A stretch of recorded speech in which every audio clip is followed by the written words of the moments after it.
Canola School on RealAgriculture.com is brought to you by Alberta Canola Producers Commission, Sask Canola, and Manitoba Canola Growers.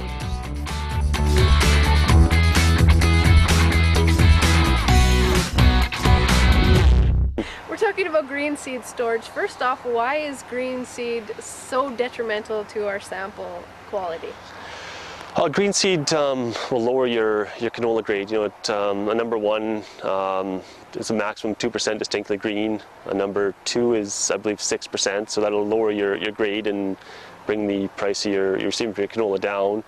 And the reason the green seed is an issue in a canola sample is it acts as a pro-oxidant and affects canola oil stability. So it lowers the canola oil quality. That's why it lowers the grade. How do we know there is green seed in our canola? Is there a quick way to test that?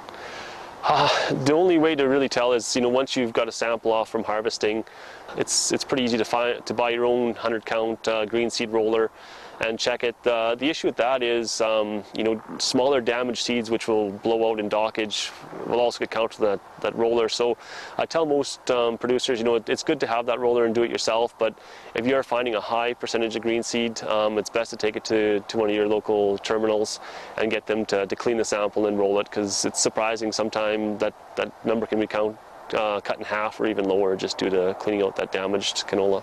So if people still have canola in the field and they're struggling with green seed, should they just take it off anyway?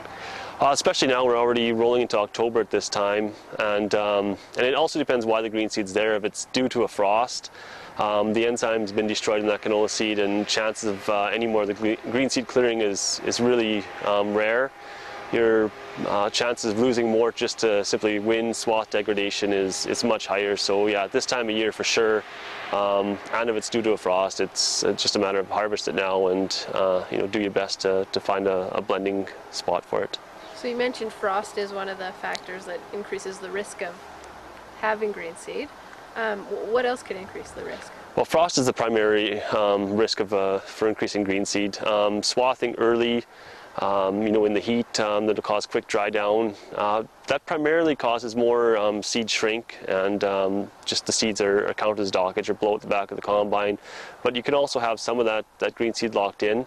That has a better chance of turning in the swath, but the thing with that is you need 20% seed moisture to reactivate the enzymes to clear that green seed. So a rain event or something like that? Yeah, if your canola swath is dried 10%, a quick inch of rain won't do it. You're going to need 2-3 days of kind of overcast and wet weather to really wet that swath up enough to get 20% moisture.